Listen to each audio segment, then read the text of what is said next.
demonetized first thing, right off the bat. Let's go, Yang Gang. That's how we roll. So you're joining us. You know what? Me and Mama Yang Gang talked this over, and we know that we have a lot of hardcore dedicated fans. Hey, Lacey, how are you? How are you? I'm doing good. I'm doing good. How are you? Good. What's going on? You were just in Iowa, weren't you? We were. Yes, we were. And Hi. you know what? I know it hasn't come out yet, but man, I think we did good. I think we did good too. I really do. I mean, obviously we have no official, but I've heard from some people that were in certain precincts on the ground who were like, we were viable, we were more than just people. So we did. I'm sure we did better than many people expected us to. Shout outs to all the Yang Gang who has put in so much work, Yep. and it's incredible the amount of work. It's that I saw. incredible between the staff and our 17-day bus tour, and then what you guys are doing on the ground. It's amazing. It's mind-boggling. It really is. And now we're right back in New I Hampshire, know. right back at it again. Not even like 20 hours, not even 10 hours later, here we are. So, Here we are. yep. I think it's gonna be. We're gonna do well here too. So, I think we're going to show out in New Hampshire. yeah. I really, because there's been a lot of work put in here. Oh yeah. A whole lot of people. Steve Marchand, Christina, tops on the list. Oh yeah. My gracious, the work that they put in. Oh yeah. Oh yeah. So, So, are you with us the whole time? You're gonna be here every single time. I hope so, because I want to see you every single event. I guess we'll be here every single event. Good. I'm so glad. It always makes me feel happy to see you here. So. Yeah, and Mama And Yang thank you Gang guys will for probably be watching. here or at once tomorrow. Oh, good. Well, I hope you've gotten some rest. Doesn't sound like I've got much rest. It doesn't sound like I've gotten much No. rest. We're trying, but it's sort worth of- it. It's all That's worth right. it. Good to see you, Absolutely. man. It's good to see you too. Here you go. Step my steam game up. It's good to see there's some people on here. Y'all just saw that. That was Lacey Delane. Love her to death. She is so awesome. And she is a huge reason this campaign has gotten so far. And I'm going to see if I can get me a bottle of that water. Hold on. I'll turn this around.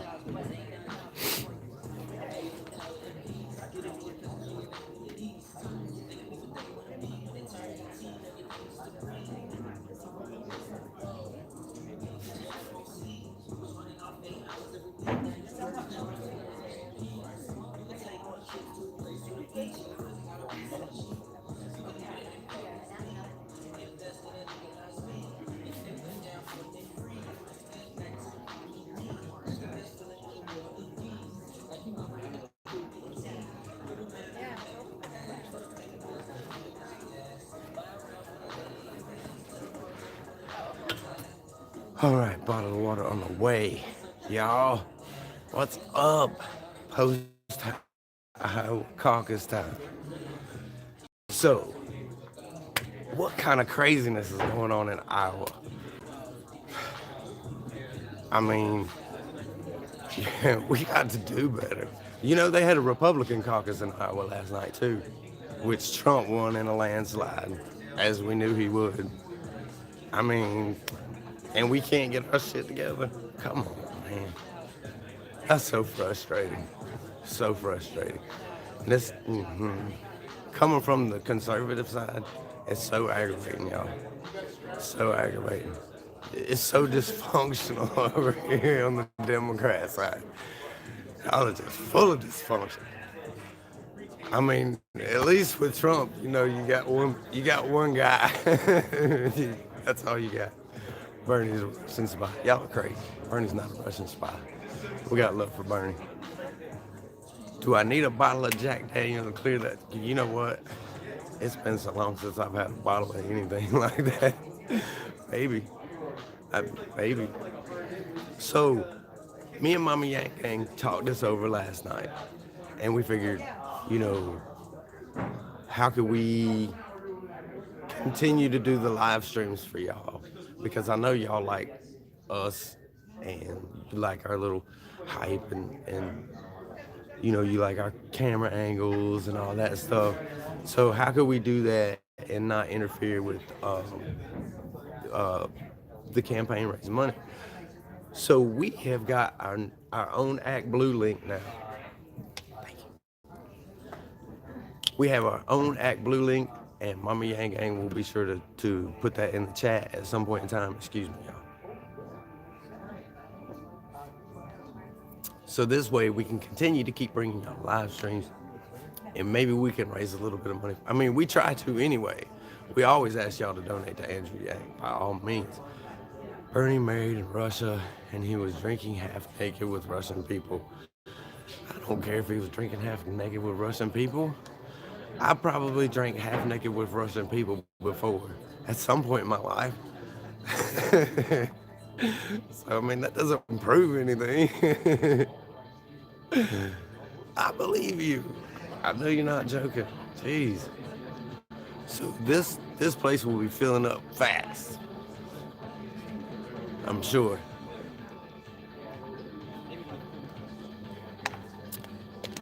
Y'all make sure you tweet it out. Tweet it out, tweet it out, tweet it out.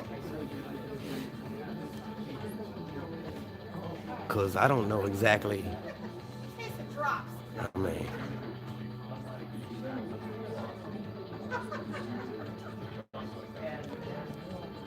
So what y'all think of the Iowa caucuses last night? How do y'all think we did? Because I've been hearing a lot of different things. And I feel like we did good. I feel like we did well. I guess somebody in the chat, please keep me posted as far as like if they say anything. I know I was listening to CNN on the way here, and they were, I mean, what's going on? You know, they're talking about how they want to keep this thing, you know, kosher and all of this stuff. It's like, how do you even know at this point in time?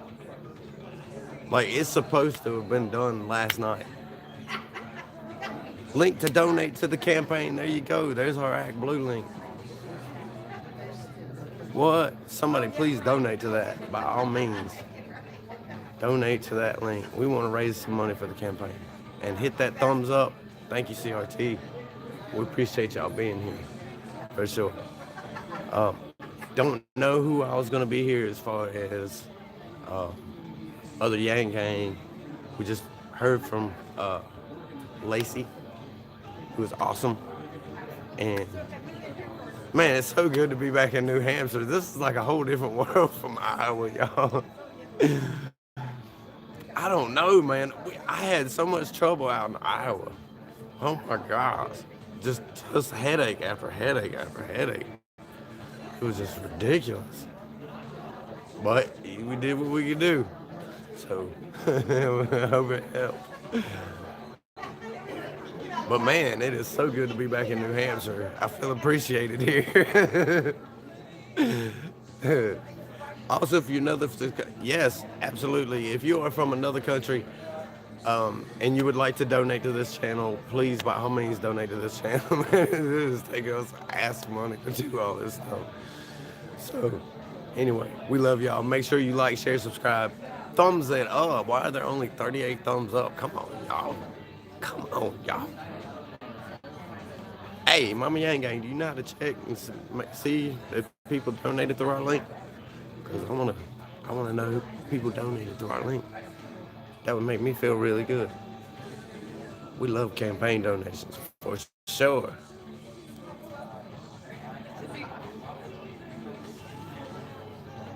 Okay, so y'all see back there? There's a riser back there.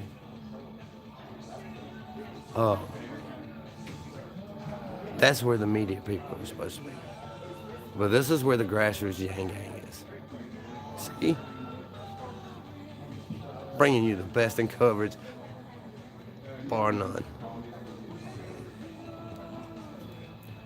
What is the vibe? I just donated to Yang $100. Oh, thank you, Alex P. Thank you. That gets me excited, boy. Because I want them to know that because up until this point, we haven't had our own Act Blue link, but we've raised a lot of money for this campaign. We have, And but for it to actually show up now underneath our name, man, that makes us feel good. So thank you for that. Make sure y'all thumbs this up. We are demonetized as we speak. We started out demonetized on this one, but it's all good. It's all good. So this is where Andrew will be speaking in about 20 minutes, maybe less than 20 minutes. So make sure. Why is there only 108 people on here? Tweet it out. Tweet out the link. We may be the only game in town today, as far as like Yang Gang being here to stream.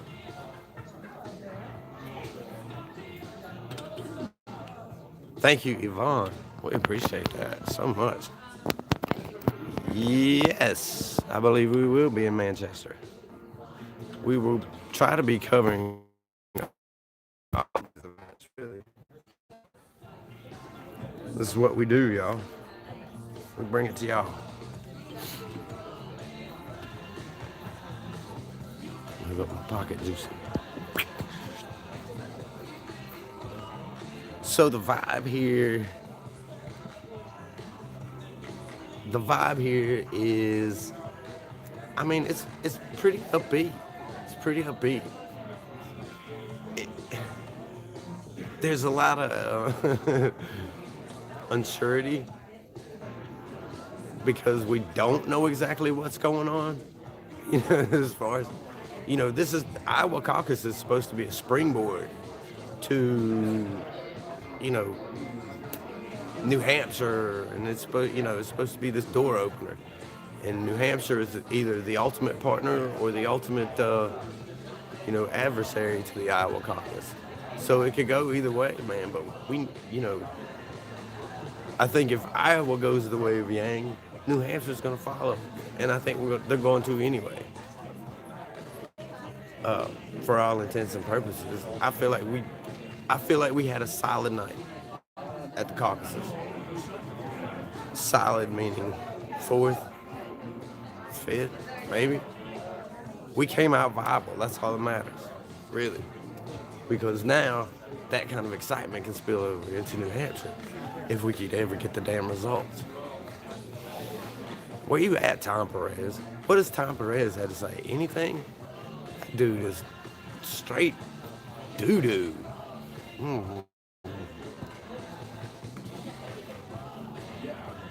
String.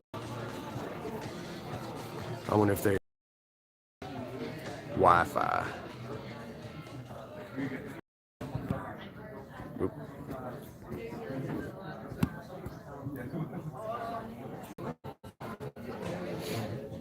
Let me see.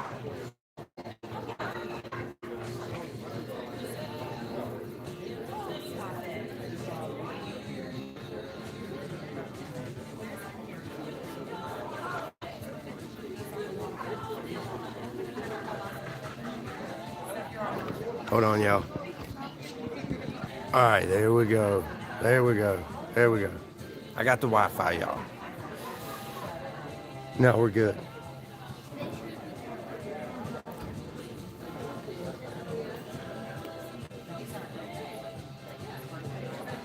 Everything should tighten up now.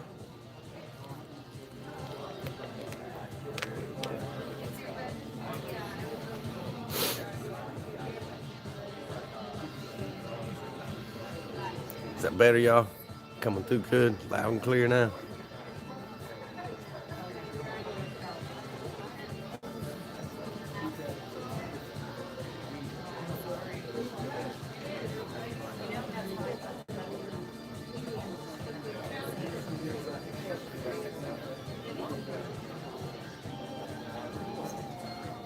See Mr. New Hampshire politics back there. We'll see if we can get to him at some point.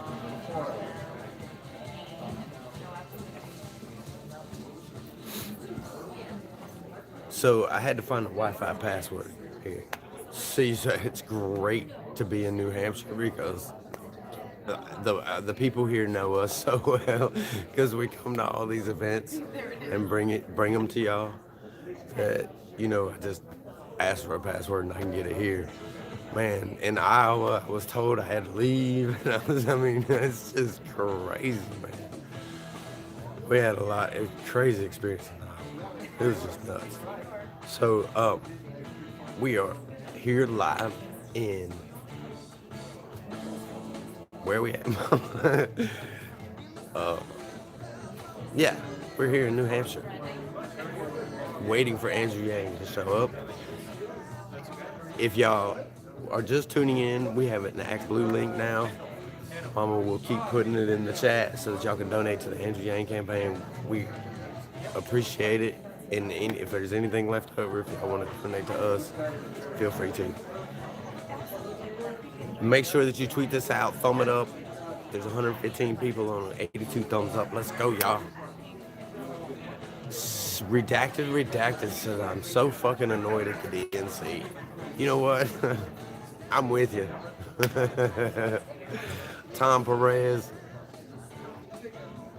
I don't understand how hard this is to try to get an app to work properly ahead of time. It seems like it should be fairly easy to make an app work flawlessly before you use it for the Iowa Caucus.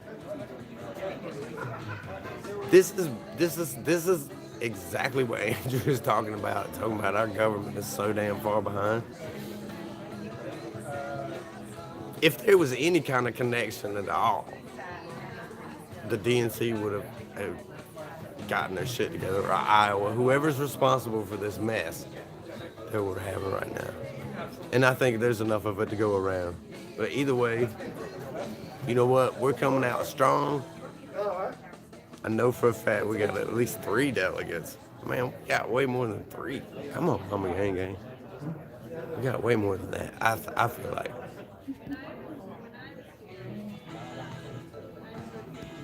We won because the number didn't even come out. Yeah, maybe. We're not here for moral victories, though, man. I want to trounce everybody's ass. I'm not trying to leave any kind of doubt in anybody's mind that we win.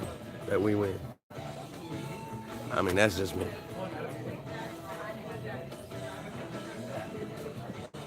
Go ahead, Kai.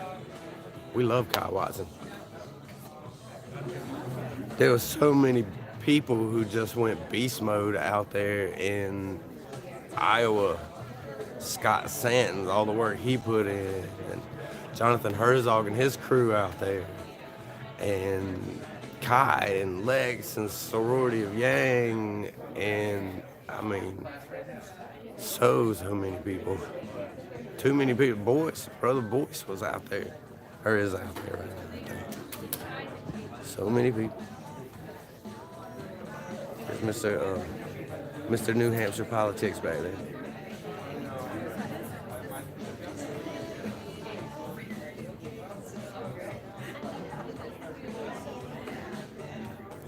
If you are from another country and you cannot donate to Andrew Yang's campaign, please consider a small donation to this channel.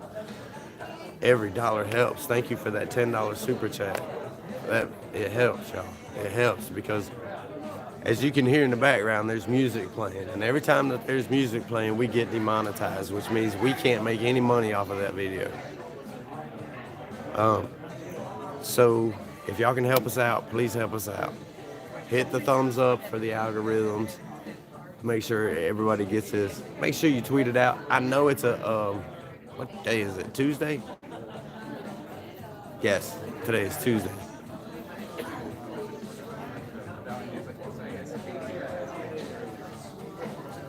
I don't even know what I was saying. I lost my train of thought. Oh, I know it's a Tuesday and it's in the middle of the day, but I'm sure that there's some people watching at work. Some people watching overseas. I think I saw Australia. There's across Canada. Thank you. Yang is the only hope for sure.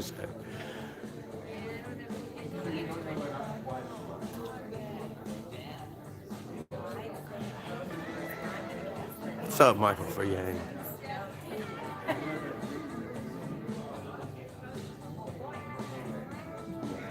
Wow. I did not hear that on MSNBC. That's crazy. Disrespect all the way. It's all good. How's my voice sound out there? Do I sound like I'm in peak condition? Man, my voice has been rough the past few days. And then I told Mama Yang, I was like, how am I supposed to go and talk and, and try to do all these live streams today? So I think that there are, as far as I know, there are going to be at least 3 live streams today. Thank you, Joe. Very, very much appreciated. Very much appreciated. I'll be able to get me a little tea, green tea. We're going to follow in Andrew's footsteps. How is this dude doing what he's doing? He was out there in Iowa last night, gave a post speech at like 11:30 at night, flew to New Hampshire, made it in at like, was supposed to be here at like 4 or 4:30 to get off the plane.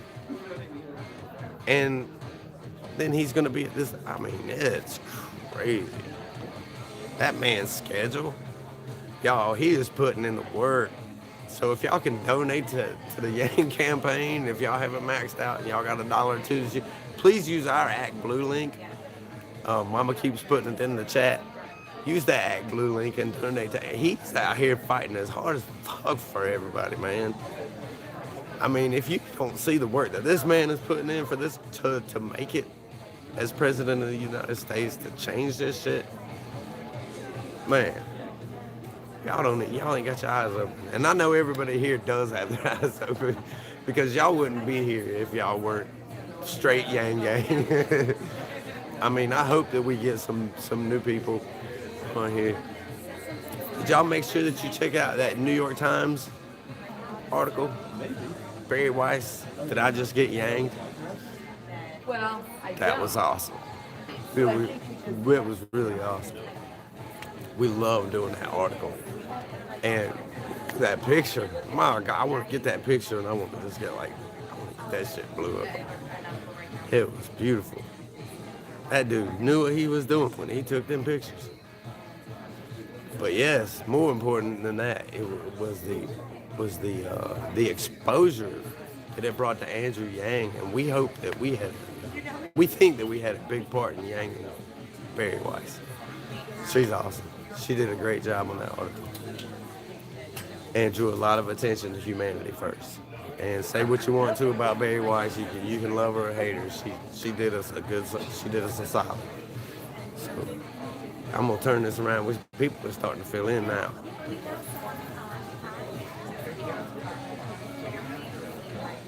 You know, this is where Grassroots Yang Gang always gets the best angle.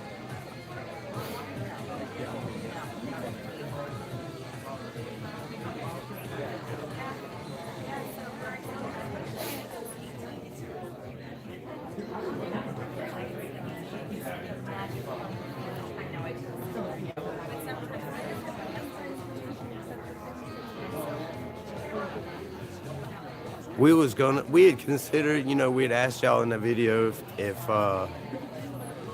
it's almost noon, I think, and it's supposed to start off at noon, as far as I know.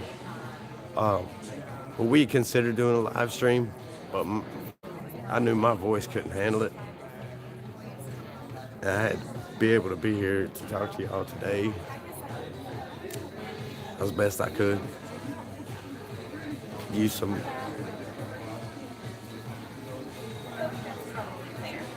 green tea and honey. Looks like there's a lot of boomers, y'all. I'm seeing a good smattering of boomers.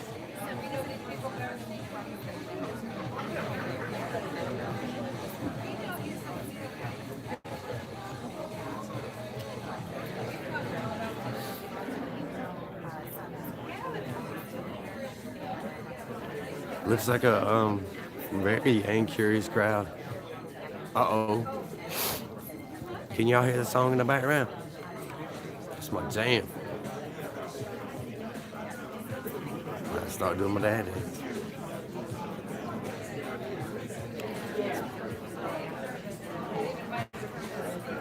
The invasion so said that's my jam. That is my jam. Coolio. Where you? Don't dance? What? Okay, gang. How many of y'all want to see me dance? How many of y'all don't want to see me dance? I will bust out my dad dance.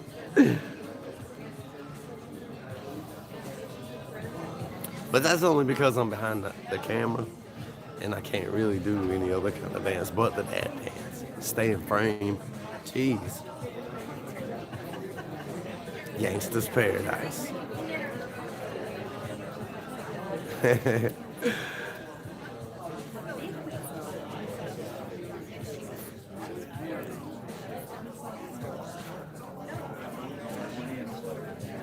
Too much television. We're still trying to figure that out, online name. So we have figured out, as y'all saw in our video yesterday, we were trying, we didn't want to interfere with campaign raising money through Zach and Matt's channels and stuff, and Yang Stream, and so we considered stopping doing these live streams because we didn't want to interfere and just do like pre-game and post-game on, if we could at these events. But then we were like, wow, why don't we just use Act Blue link? So make sure that y'all donate through the Act Blue link. Mama keeps putting it in the chat because that goes directly to the campaign, and then they see that donation came from us. For a long time, we've been donating and getting people to donate and encouraging people to donate, but we never had an Act Blue link. Now we got one. Y'all donate through that link if you can, because that shows the campaign that we have value, and I want them to always want us around. And I'm sure they do. Above and beyond anything else, just because they love us today. We talked to Lacey Delane at the beginning of this video. Thank you so much for that super chat, very much. Thank you for that. Every dollar helps y'all. What was I talking about? Oh, Lacey Delane, we spoke to her at the very beginning of this. She came over and I was like, oh gosh, she's about to ask me to move. She was like, I just want to hug your neck. I was like, cool. Anyway, she said that she wants to see us at all these events. And we love bringing them to y'all. We sure do. Being at these events allows us to get outside of our bubble. That's the big thing, because while we're on here and we're talking to you and doing these live streams, you see what happens right here? Hold on, I'll show you. You see that guy right there kneeling down with the camera and stuff? When we're at these events, we get to talk to them. We get to talk to New York Times, Barry Weiss. We get to talk to Michael Cruz of Politico. We get to talk to Rob DiRienzo of Fox News. We get to talk to Alex of Fox, who, we got another article coming out, y'all. Fox News article. Thank you, Alex, for the interview. We very much appreciate it. Another interview, y'all. This is how we get outside of our bubble. Because it's one thing for me to talk to y'all, but it's when they see me talking to y'all. That's where the exposure comes in. Because y'all gonna watch anyway. And we love it, and we love y'all. Thank you, Julie. Thank you for donating through our Act Blue link. This is how we get on CNN. And we're getting outside of our bubble. And I think that we're the only channel that gets as much exposure for the campaign on a big level, on a national level. I don't know of any other one that gets as many interviews as we do. So, y'all enable this voice. As scratchy as it is, y'all enable it. And actually, no, I'm not sick. I was a little bit under the weather when I came back from Iowa. All better now. I'm on the downside, so we're good. Hey, if y'all heard my voice on the video yesterday, my gracious alive. Ooh, I sounded like I swallowed a duck. Man, that's crazy. Oh, that's good, Jam. So this event should be kicking off really, really soon. Y'all, make sure you tweet it out, Facebook it, get it out there so that other people get on this thing and watch it. And we can get a lot of donations through the Act Blue link. Yes, Mama Yang Gang put the Act Blue link in the chat so everybody can see it. That lets the campaign know that, those funds came from this channel. And that's important. We're on a whole new level now. The more money we raise for the campaign, the more they love us. They love us anyway. Now, Mama Yang says she's drunk from taking shots. And every time I say tweet it out, Mama, if you are starting drinking games this early, that's hilarious. The link is right there, bam. Y'all make sure that you donate through the Act Blue link. That microphone looks official over there, Gang Gang. I may have to try to get up on that. Putting the link of the video at the bottom of the screen. I don't know if there's a way to, Mama, is there a way to secure that Act Blue at the top of the chat? Maybe, somehow, I don't know. Let me see. I don't want to remove it, that's for sure. I'll see if Mama can figure it out. And if y'all got $1 or $2, kick it into the super chat or use one of our other donation links. We sure do appreciate it. We are live here in New Hampshire to bring you the first Andrew Yang event of the day. I think this was the first. And we are starting to get a crowd in here. They are still following you. That's good. That's what we want to see. What's the Trumpian estimate, y'all think? Andrew should be here any minute, y'all. He's probably just allowing everybody to, as long as people are still filing in, let's let them file in. The more people we got here, the better.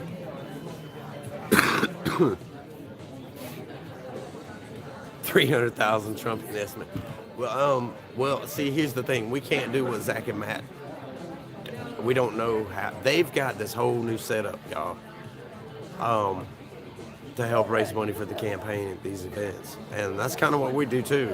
We want to bring y'all the covers. We want to raise funds for Andrew Yang's campaign. And the more that we can raise, the better, obviously. But I know that they've been getting some, they've been raising a lot of donations. So I want to show the Yang campaign that the Grassroots Yang Gang family is just as important and just as vital. Because even though we may not have as many subscribers as they have, I think we have the most loyal fan base of any group out there or any channel out there.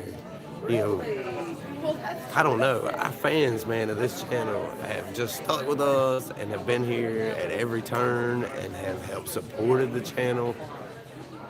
Y'all, we love y'all. And we appreciate it very much, your loyalty to this channel. So thank you guys. Make sure that you tweet it out. Mama Yang ain't take another shot because I said tweet it out. Boy, I'd like to have something that's soothe my throat right now. My gracious. We love y'all.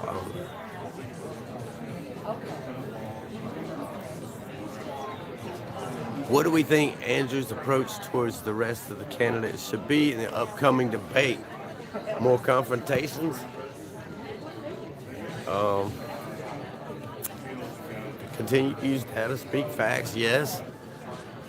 I think he's got to take a couple well-timed digs, though. He definitely needs to take a couple digs.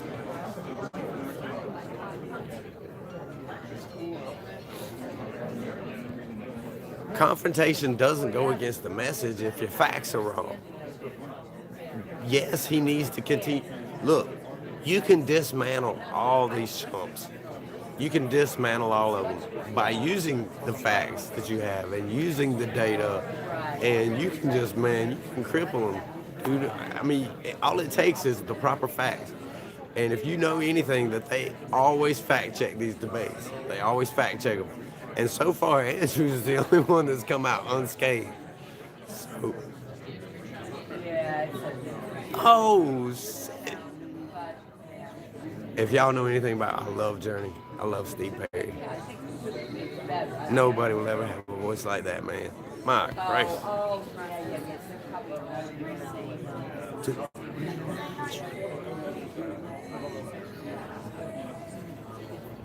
He will definitely win the hearts. He always wins the hearts.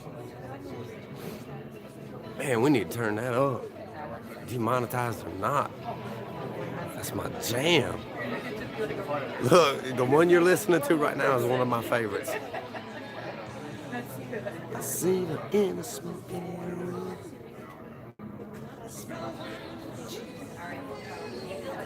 Oh, Wheel in the Sky is a great one. I love that one. That's one of my favorites too. Open Arms is one of my favorites. Man, there's so many. Jeez.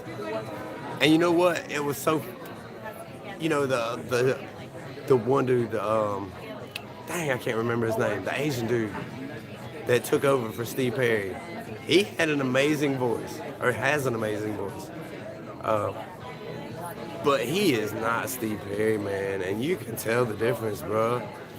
I told Mama Yang Gang one night, I was like, put me on some Journey. And she put it on like a Journey playlist or something, and the second song in, that dude came on singing, and I was like, stop it, nope, that is not Journey, that's fake Journey. There's only one Journey, and that's one with Steve Perry. Yeah, the Filipino guy, I can't remember his name. Yeah, that dude. Yes, Pineda. Arnel Pineda. And he's awesome. He is, I mean, dude's got a fucking monster voice. He's just not Steve Perry, man. That's right. It's exactly online. Same with Guns N' Roses. It's not Guns N' Roses without action.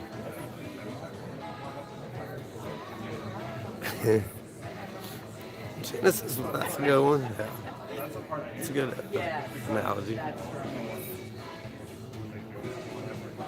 So as y'all can see, man, we got a lot of boomers here. Let me see if I can.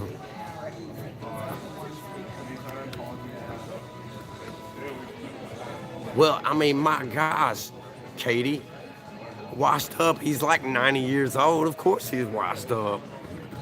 What the hell? You still can't touch him in his prime. For sure.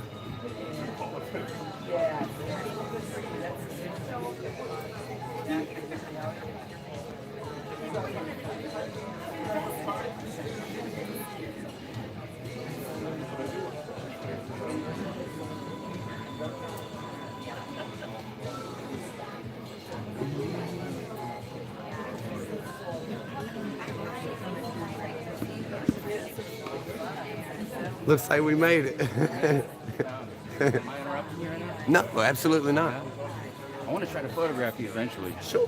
We're down for it. Yeah, let's do it. You want to do it right now? Yeah, for sure. Do I need to take off my... If you want to. Actually, yeah, maybe go ahead and take that. It'll be a little cleaner.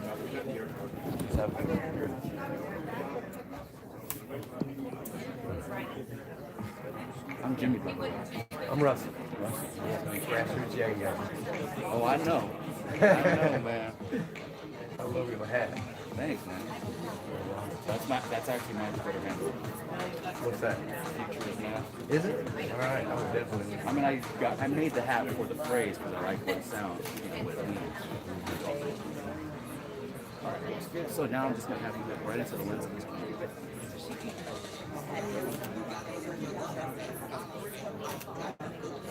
I want you to look to the right. Right back towards me. Go ahead and cross your arms.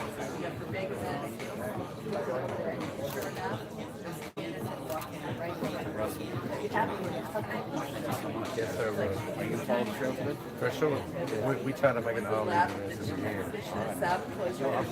For sure. Thank you, Bruce.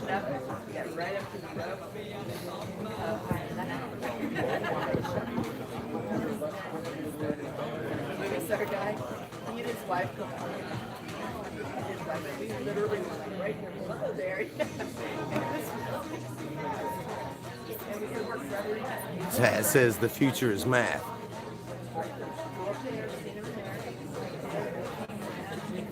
Oh no. See, here's the thing. We're back in New Hampshire country now. This is our country. Iowa was a whole different world, y'all. Man, one headache after the other.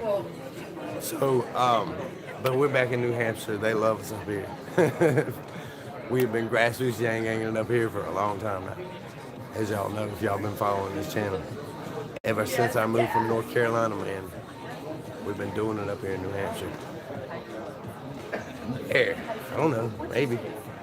Matt, where? Who's Matt? I don't know. I don't see Matt. But anyway, that was really cool. If y'all know who that the future is Matt is his Twitter handle. And we need to make sure that we follow him, Mama Yang Gang. For sure. The cat in the hat is not Matt. That is not Matt. Come on, y'all. Her friends had to kind of like pat around the cat.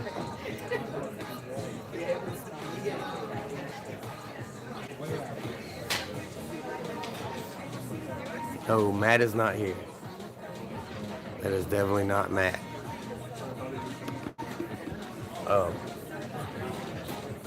Shout outs to Matt if he's watching. Make sure y'all tweet this out. Make sure you get it out there, Facebook it, whatever other social media platforms y'all prefer. Make sure you get it out there. Thumb it up. There's 257 people there. There's only 165 likes. Come on, y'all. We can do better than that. We need it for the algorithms. Because we are demonetized. Well, at least we can do is get some views on it for Andrew Yang and get y'all to donate through the Act Blue link. Our own Act Blue link now. It's work for the campaign, y'all. Listen, if we can show the Andrew Yang campaign that, you know, the Grassroots Yang Gang family is helping raise that. These are where the dollars are accounted for. Every dollar through that Act Blue link goes directly to the campaign, to Yang 2020 and Andrew Yang. So, I mean, I would love it if we could raise a few dollars for Andrew at each one of these live streams. Man, it would, you know, show the campaign that we got some value. Maybe they want to keep us around.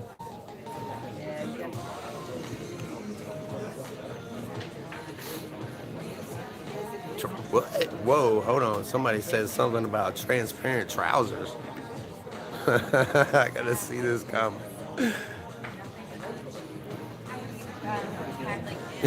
Yang Gang needs to buy Russell a transparent trouser.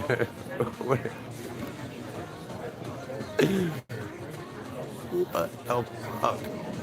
Transparent trousers?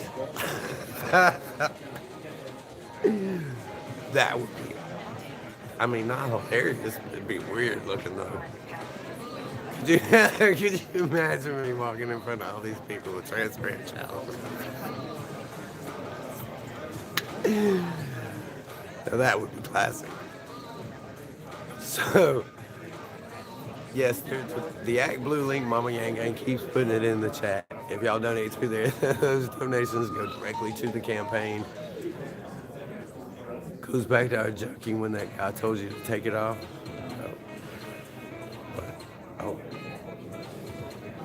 Oh, okay. We're gonna go with that.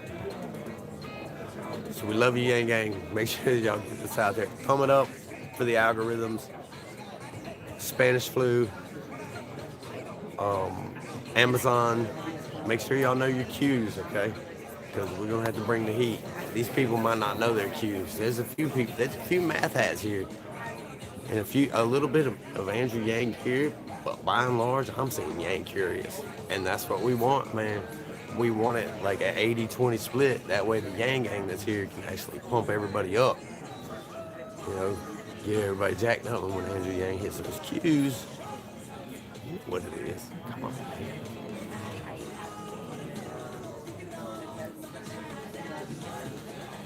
Thank you, Ward Smith, very much. That helps a lot. Y'all. And I am seeing a lot of boomers. Oh, that's good. That's so good. We love our boomers. We love y'all boomers.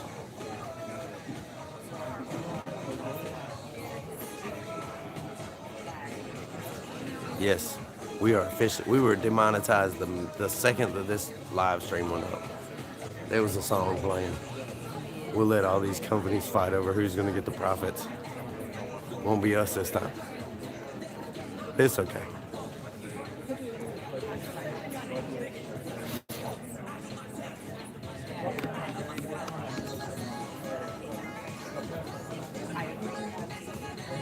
Do it for Yang, y'all. Let's raise some money. Let's raise some money for the campaign. I want them to look and be like, holy shit, who is this new link that's got this? Oh, that's Grassroots Yang Gang. That money's coming in through their link. Yeah, right. That's the guy who just took my picture.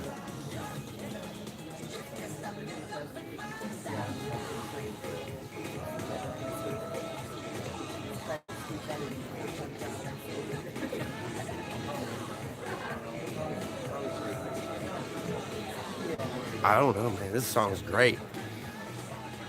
5-second dance party. I love this music. It's great. I can dance to it. Over a week. I was in Iowa over a week. Hey, man, look. Say, all right, moment of truth. Something y'all may not know about me. Look, back in the day, I was a party kid. I was up in the club dancing to the techno. So this is, and I love anime. You know, anime's always got techno on it. Look, party kid, man, party kid. I was wearing the caffeines and the Jinkos. Okay, well, I'm not gonna say about all the drugs that I did, but I've done a few. I've done a few. Hey, tell the truth, shame the devil. I don't do them no more, so it's all good. But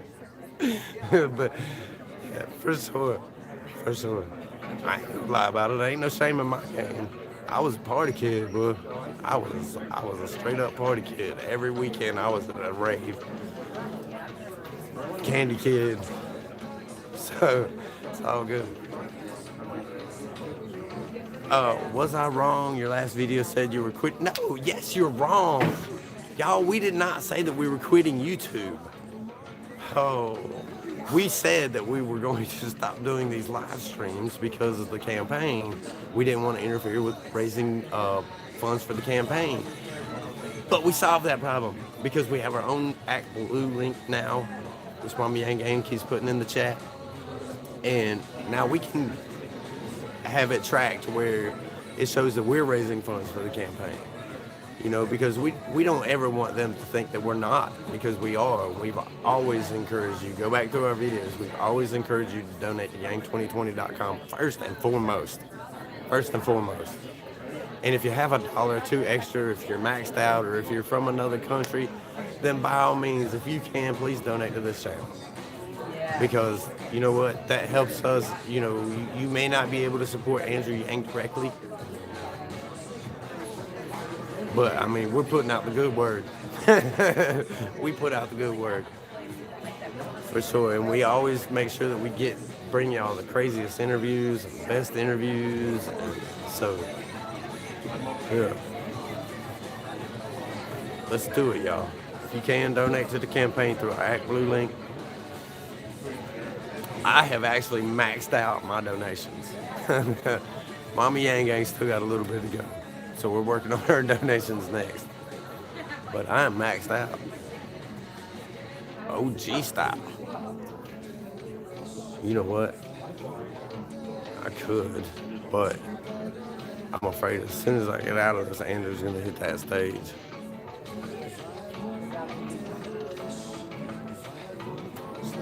Because he's already, from what I understand, supposed to be here. And sometimes when you're in the building, they kind of frown on like going up to people while they're in their seats and talking to them. I mean, some people still do, but they don't really like it. They don't mind it like if you're out in the like the hallway and stuff like that, or if you're, you know, elsewhere. But it's almost like, you know, they don't want the people disturbed before they see Andrew. You know what I'm saying? So if we're not going to lose New Hampshire, define losing. First of all, we're going to come out of Iowa viable. So if we're viable in Iowa, and the Yang Gang in New Hampshire is going to follow suit, you're not keeping us home on election day. So I mean, I'm feeling really good. Feeling really good. It would have been way better if the results would have came in from Iowa last night. We could have used it as a little bit of a springboard, but it may actually work to our advantage. From what I'm hearing, Biden did really, really poorly. So even if y'all are, if y'all catch the information about the caucuses during this live stream, put it in the chat because I'll be able to see it. So that'd be awesome.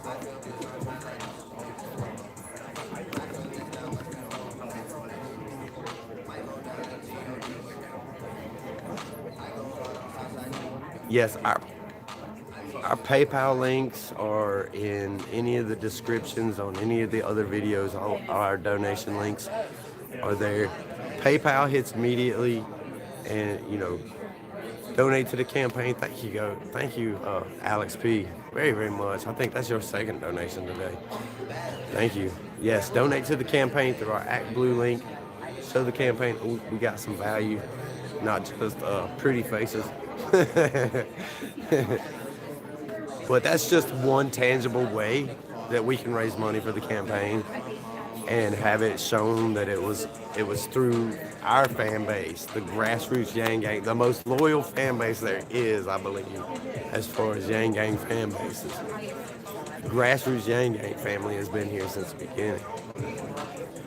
And we appreciate each and every one of y'all. And I just want to show the campaign that we are, you know, that our fan base is extremely loyal.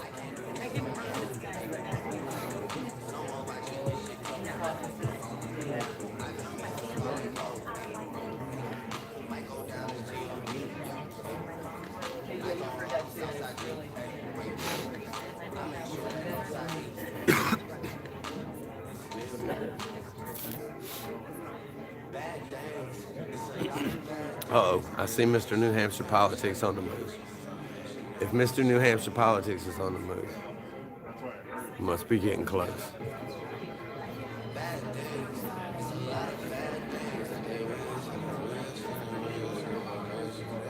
Yeah, because you're getting a lot of when they go right.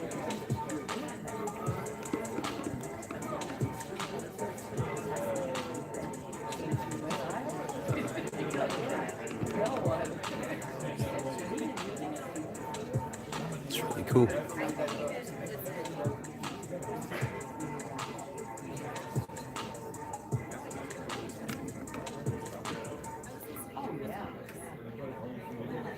This is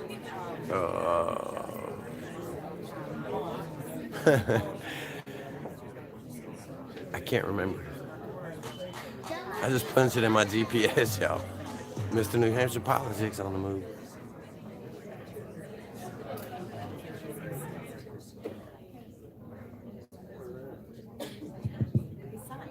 Okay, how y'all doing today? Sorry, I just alarmed some people that were looking at their phone. How's everybody doing?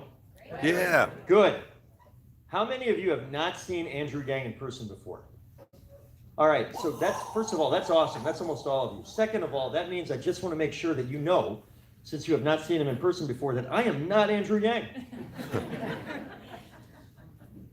But I am Steve Marchand. And if you follow state and local politics, you may have seen the name at some point in the past. So I used to be the mayor of Portsmouth, New Hampshire, and I still live on the seacoast. And I ran for governor in 2018 as a Democrat, which hopefully most of you will find the appealing of the two major options. Also, though, just breaking news, I did not win. Or else more of you would have recognized my face. But there was something good that came from the experience, and many things. One of them was I got to go home a lot more, which when you're running for office, I can assure you firsthand, you do not spend very much time at home or with your family. And we'll get to Andrew and that component in a second. But one silver lining is that I got to spend a lot of time meeting really interesting people that wanted to run for president. And one of them was Andrew Yang. So about 13 months ago, a mutual friend of mine said, he's the town chair of the Raymond Democrats, said, hey, I met this guy, Andrew Yang. You've probably heard of him. I had not met him before. I think you guys had hit it off. Would you get coffee with him? And so I did in Manchester, my hometown. And about 5 minutes in, I realized that at a minimum, we were going to get along really well. 45-year-old, first-generation American, father of two who really likes math. That's me. And that was 5 minutes in. By the end of the 1 hour cup of coffee, I realized that I was sitting across from somebody that I could genuinely get really excited about as the next president of the United States, and perhaps more importantly, given the stakes that we're talking about right now, it was somebody that if others had the opportunity to spend a fraction of the time that I had just been given, I think that they would find him to be a highly appealing candidate for president as well. But at that time, that was what they call a projection. We walked down the street. It was a very cold January early evening. He had to go to another cup of coffee down Elm Street. And as we were walking down the street, we bumped into a friend of mine. And he said, hey, Steve, who's your friend? I'm like, oh, this is Andrew Yang. He's running for president of the United States. There's my friend. And many months later, we walked down the street in Manchester, and somebody bumped into us and said, hey, Andrew, who's your friend? And that was one of those moments that I realized that the work of many, many, many months had been paying off in many ways. So when I met Andrew, he was, depending on how you count it, between 16th and 18th place. It's remarkable that there were that many choices. I think we're down to 11 officially right now. We were at 27 at one point. 27. Has anybody here announced their candidacy for president so far? The odds are reasonably good. In New Hampshire, the joke is, because of our legislature, everybody has been, is, or will be an elected official at some point. Actually, how many of you have been or are an elected official of any kind? All right. The rest of you will be. You just don't know it yet. That was 16th to 18th place, and that was a year ago. And a poll last week had him alone in 4th place nationally. He is one of a very steadily shrinking number of people who will be on the next debate stage. And by the way, he's a resilient guy. After missing the debate stage in January, the Iowa debate stage, he ended up getting back on the debate stage for the one at St. Anselm College this Friday night, which I hope you will watch. And if you love Andrew, either already or at the end of this event, you can also be a part of cheering him on. And we've got folks here that can help you be a part of that on Friday night as well. What he has done is nothing short of remarkable. And if I may be so bold, unprecedented in the modern history of American presidential politics. There are only a handful of people who have gotten as far as he has already in the nomination process, who started never having run for, much less held elected office before. Think about some of the folks since World War II who have been successful at presidential politics who had not held previous office before. One of them is pretty darn contemporary, And I just want to assure you that Donald Trump is not evidence that only people that have held elected office can be president. In fact, one thing that I think is the case, if you look back, I mean, Dwight Eisenhower had to run for office, but he beat Hitler, pretty good credential. And then you had people that didn't get quite that far, but did pretty well. And people like Herman Cain or Ben Carson. But in all these cases, they were already pretty darn famous in some way when they entered the exercise. And certainly Donald Trump was one of the most famous people in the country when he went down that escalator and told Mexico off. He was famous already. Andrew Yang was an anonymous person. The Washington Post did a story saying, random man runs for president. Random man runs for president. But he's not a random guy. Not if you listen to him, not if you spend time with him. You realize he's one of the smartest people that you're ever going to meet. I can tell you firsthand, he has a motor that doesn't stop. This is one of the hardest working people I've ever met. We did our first event at 4 o'clock this morning, which I can tell you there's an unexpected wrinkle. He'll be here shortly. I didn't actually mention that, but he will be here shortly. But I didn't want you to just wait, and so I'm up here trying to look like I'm not killing time. Here's what the next week is about.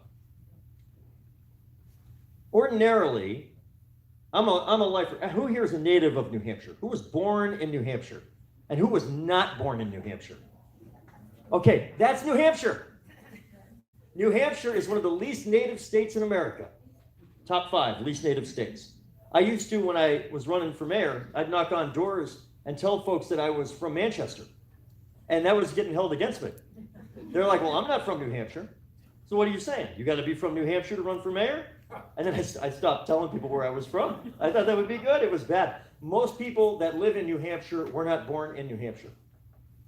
But one of the things that seems to become acquired once you attain a residency is that we kind of like to tell Iowa that we're not going to rubber stamp who they selected in the caucus 8 days earlier. Well, it turns out this year you don't have to worry about that.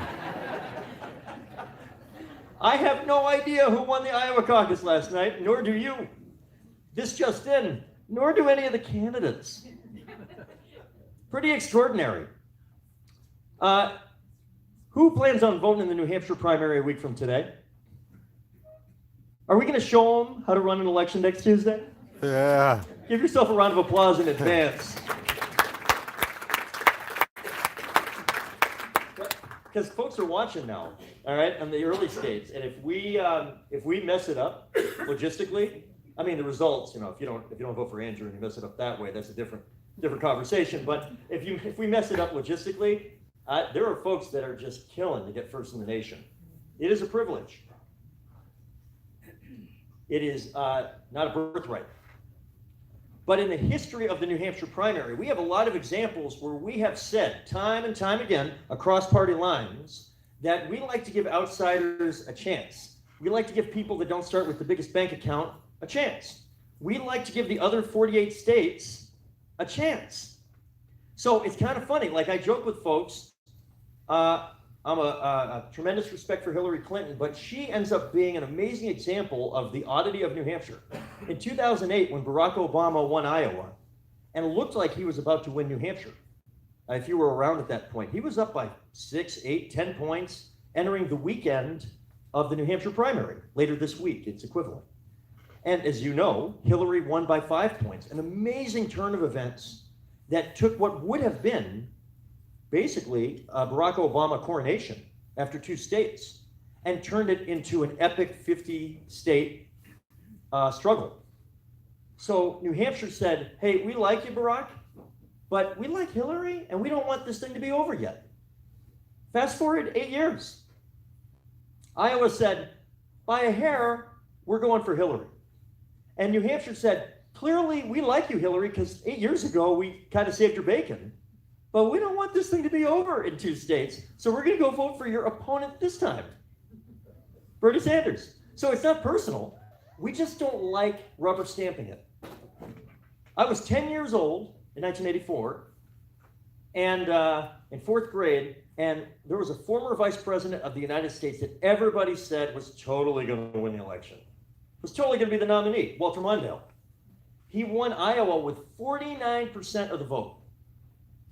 And there was this outsider, kind of a young guy, not as well known, who had spent a lot of time in New Hampshire and was talking about the next generation of American leadership.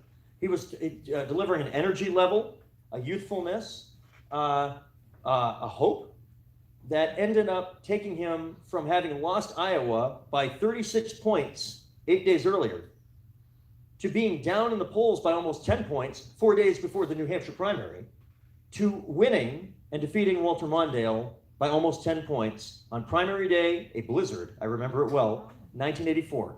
That guy was Gary Hart.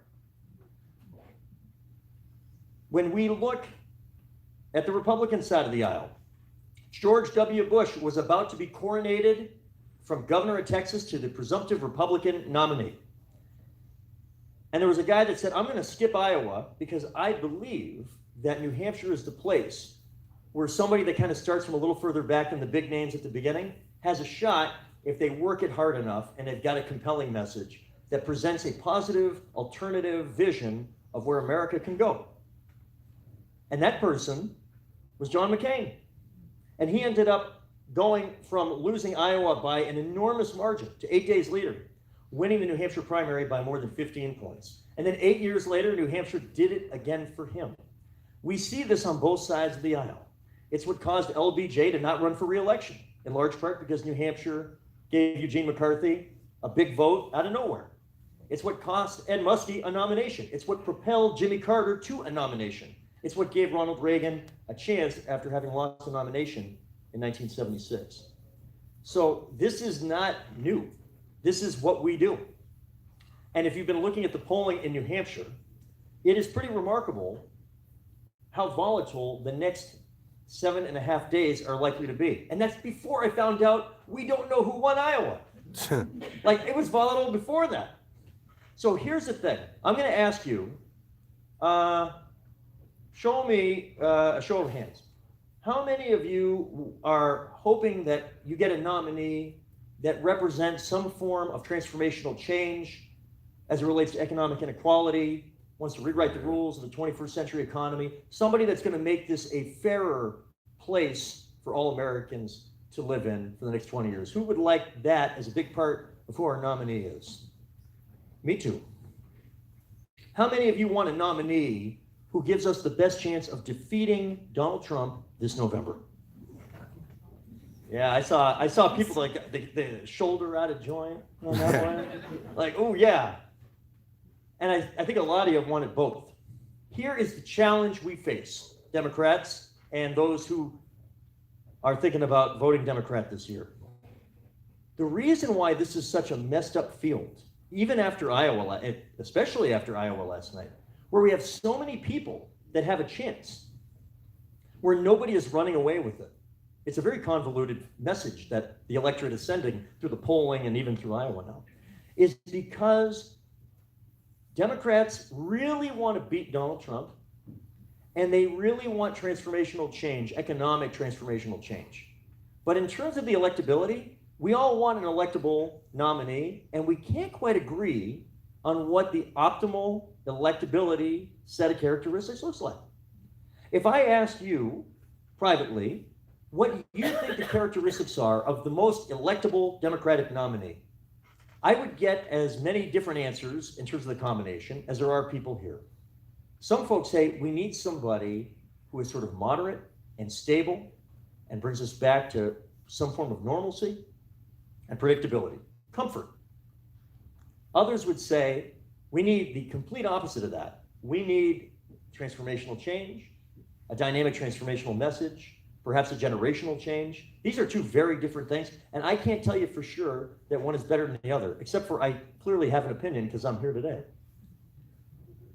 What I am here to tell you with Andrew Yang, more than any candidate in this field, and I've spent time with them all, and they're all good folks, and I hope we will all support the nominee irrespective of who that nominee is. I said, can I get Some applause on that. Are we in on that? This is really important. But I'm telling you, you don't have to choose in 2020. That the most electable candidate, the candidate that quantitatively, I would argue spiritually, is the one that has the best chance of defeating Donald Trump in November, happens to be the candidate that is delivering the most dynamic, most specific, most transformational message of economic change that will rewrite the rules of the 21st century economy. You don't have to choose. It's a false choice. It's Andrew Yang. When I look at the numbers, back in March, when I decided to jump on with Andrew's campaign, I went to one of his events in Plymouth. We did a book talk. And there were 80 people that showed up on a weeknight in Plymouth for Andrew Yang, who was not yet Andrew Yang. I'm like, who are these people? So while he was doing autographs and selfies, I went into the crowd and I started asking people. And I saw a lot of Trump voters.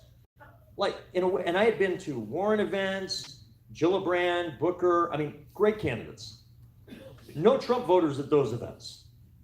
All right? And you can like the other candidates and still agree that you're not going to see a lot of Trump voters at most of the other candidates' events. For sure. And Andrew was not using a different message in front of Trump voters that he was using in front of 2016 Bernie voters, as I was, or people that had not voted before, or a lot of people there that were never going to vote again people. We got a lot of those in this country. He was using the same message, and I was getting an amen kind of vibe, irrespective of what their background was as I was talking to him after. And there was one guy who had a MAGA, the red shirt with the white letters, Make America Great Again.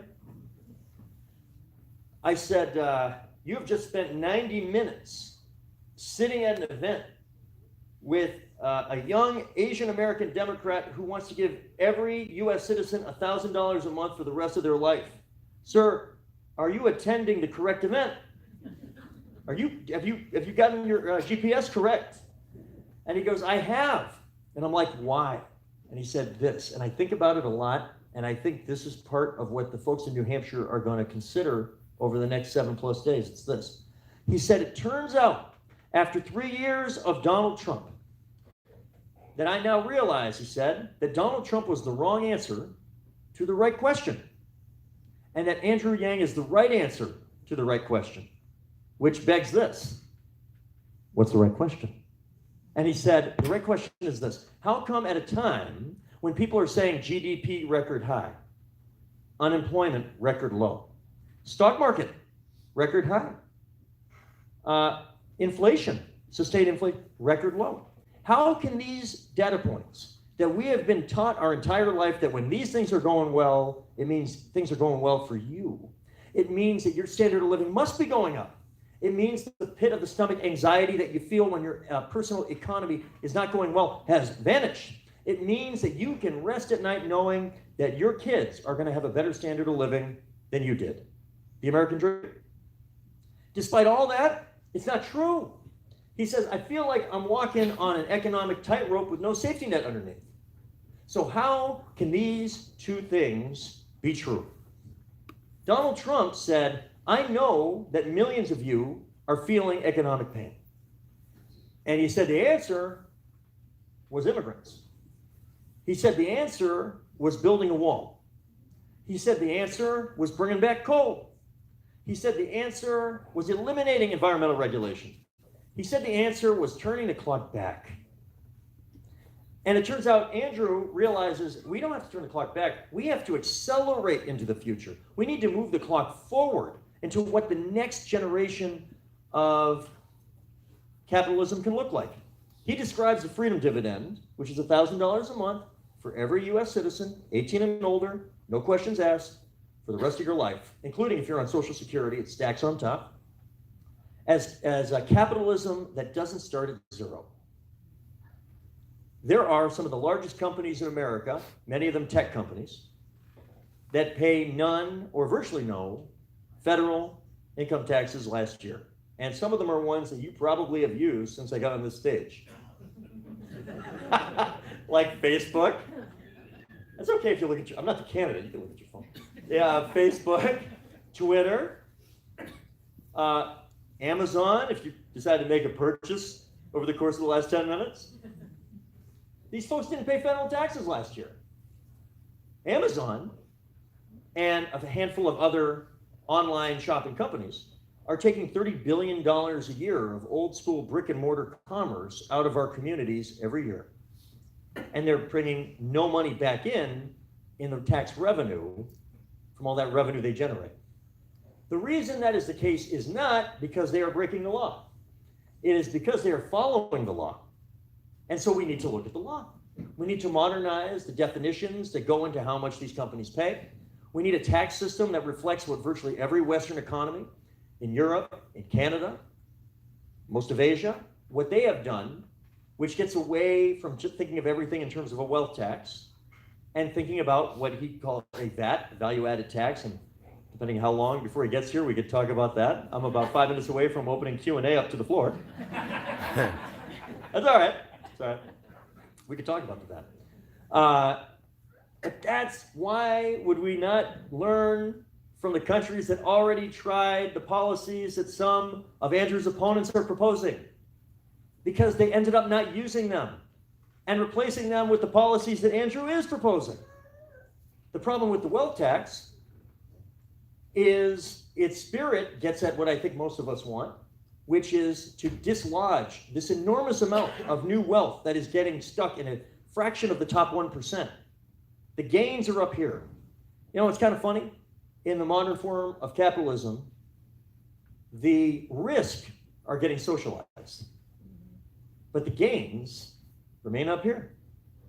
You, virtually all of you, are in different ways absorbing the risk that companies at this very top level are taking. But when the profits come in because of the current tax system, because they follow the law of the current tax system, we do not get that back. And that affects the quality of your schools, and the quality of your roads and bridges. It affects our social safety net, which has been eviscerated ever since the era of Reagan began. When we look back to the last 40 plus years, remember what Ronald Reagan said?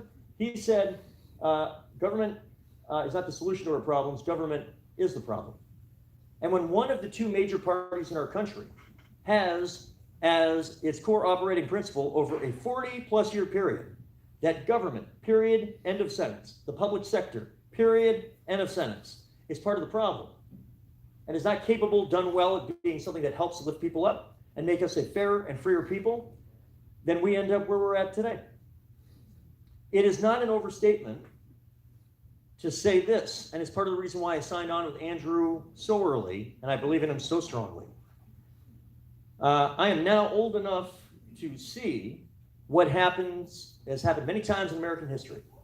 Every 40 years or so in the history of this country, we end up at a moment when what has defined the Republican Party and the Democratic Party changes. The coalitions that build these two parties and create some form of stability changes. And it gets really messy at the end of that 30 to 40 year period. But we don't recognize often that we're about to enter a transformational era where coalitions change and a new defining of what the rules of politics and policy for the next 30 to 40 years are going to be. So it happened with Abraham Lincoln. I said it was big time things. Then it was Teddy Roosevelt. And then it was FDR. And then it was Ronald Reagan. And you may like what the transformation looked like, or you may not like what the transformation looked like. But the transformation occurred, and we are overdue, 40 years after Reagan's first election, for the next transformational moment. Here's a funny thing. Before the moment of transformation, there are moments of transition that sometimes are mistaken for transformation. They're not generational in their impact, but they represent the messy times we're in when we're trying to figure out as a country where we want to go for the next generation. So, for example, after Watergate, we elected an ex-governor of a small southern state, a peanut farmer, who promised he would never lie to you. And he squeaked it past a guy who was neither elected vice president nor president, Gerald Ford. Jimmy Carter got elected president. Now, Jimmy Carter remains in his mid to late 90s, a great American. I hope I have a fraction of his genes somewhere in me, because that guy is a machine. He just keeps going. He is a remarkable American. But if we're being honest, we cannot say that he was a transformational figure in the history of the presidency. He was a transitional figure. At a messy moment post-Watergate in history, when the country was trying to figure out what it wanted to be, Jimmy Carter represented an unusual choice at a chaotic moment in our history. And Ronald Reagan, 4 years later, despite the fact that as a lifelong Democrat, I would not have been thrilled, even as a 6-year-old back then, with the choice we made as a country. But we made a choice, and it was a transformational one. I hope I'm not just being a blind optimist, but I truly believe in my heart that Donald Trump does not represent transformation. He does not represent what the next 20, 30, 40 years of America has to look like.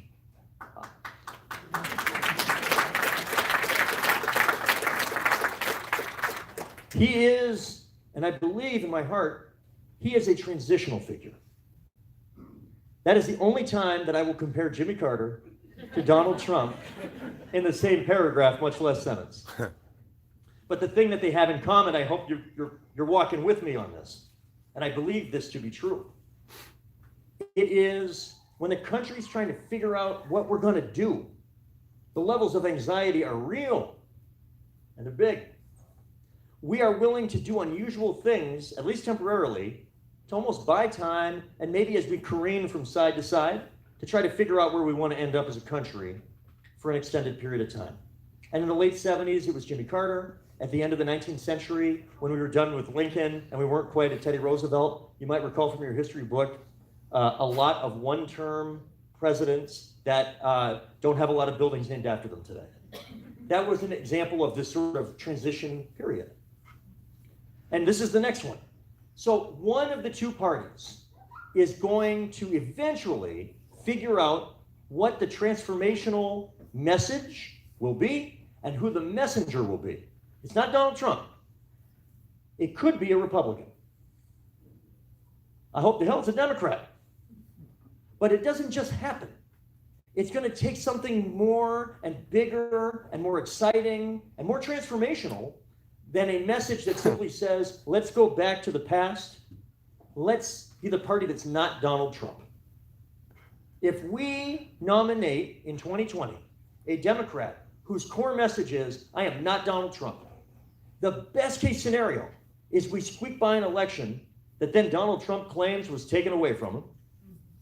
And then we do not have a mandate because of the nature of the message we ran on this fall to be able to make change happen. At best, we are probably dealing with a divided Congress, a divided country, and it takes us 4 more years into that period of transition. So this is the moment, we have a moment, an opportunity for transformation. And I want you to think about, of the remaining candidates in the field, there are 11 left. You know where my hat is hanging. That Andrew Yang represents transformational change. For sure. He, for some folks, is a little bit uncomfortable at the beginning. And then you listen to him. People get yanged. I mean, Evelyn Yang, his wife, who is a remarkable woman, and you may have seen over the last several weeks, she's had some extraordinary difficult challenges over the last 10 years or so, including sexual assault, that she has described with great bravery. And she did not expect to be speaking publicly. I mean, 3 years ago, she never thought her husband would run for dog catcher, much less president. If you marry Joe Biden, you know what you're getting yourself into. You know, we're probably going to do politics in our lifetime. But if you marry Andrew Yang 11 years ago, you're not thinking he's going to run for president and like do 30 town halls in 7 days. That's not what you thought you were signing up for. Much less that you would become a surrogate. But that's what Evelyn has done, and she is remarkable. She'll be joining us later in the week. And they think in generational terms. They got 2 little kids. They got 2 boys, one of whom is on the autism scale. It has really affected the way that they look at childhood, at how the positive role for the public sector done right doesn't begin at kindergarten. It begins at 0. Only about 1/3 of how much a kid learns in school actually occurs in the school. About 2/3 of it occurs outside of the school, and that includes nutrition and healthcare It includes kids being exposed, reading, their personal safety, their personal experiences. I'm excited about the possibility of having a president who thinks about childhood in those terms. I'm thinking about how excited I am about having a president who knows that we're not great in spite of immigration. We're great because of immigration. He is a first-generation American. When we lose that, we lose something in America. Yeah. I'm excited for somebody who is a lifelong Democrat, who has been a successful entrepreneur. Now, I want to be honest with you, and you can ask him this when he shows up. It's like the dating game or the newlywed game. You know, I'll leave and you can ask him if I told you the truth. He is not a billionaire, and neither is Donald Trump. I want them on a debate stage this fall where they can talk about the private sector. And Andrew can go, I know I'm up 7-0 on bankruptcies over you, Donald Trump. I've created thousands of jobs around the country in some of the most difficult and politically, frankly, important places in the country. He's done work with Venture for America and created jobs in places like Detroit and Indianapolis. He's done it in Wisconsin. He's done it in Louisiana and Alabama. He's done it in the Deep South, the industrial Midwest. You know the industrial Midwest, the states that Donald Trump needed to win and did win. You'll hear him talk a little bit about the understanding, better than any Democrat in the field, that it's not immigrants that are filling those factories in Detroit. It's robots. Technology has displaced millions of jobs, net jobs, over the last 30 years in manufacturing. And those are some of the very people who used to be some of our Democratic most reliable voters and have now become Trump voters. But I can tell you, because I've been to Detroit with Andrew and I've traveled with him in places around the country, and there are many such folks in our midst in New Hampshire. And they may not live in Detroit, but they live in Claremont. They live in Berlin. They live in Somersworth and Franklin. These are the Milltown type experiences that we often talk about in the context of the industrial Midwest, but that are right here in our backyards. Claremont was a city, for example, that had voted Democrat in every presidential election since 1964, except for Reagan 84, when everybody voted Republican that year, except for 2016. The city of Claremont voted Republican for president for the first time since 1984. The people didn't change. Their circumstances have declined. They feel like they didn't have a choice. So we need to give them a choice that connects with them, the real opportunity to make real change happen, the opportunity to do something that we can only do if we nominate somebody like Andrew Yang. The transformational change that won't just win us an election, it'll win us the argument for a generation, the ability to lead, and I have really good news for you. I have killed enough time for today.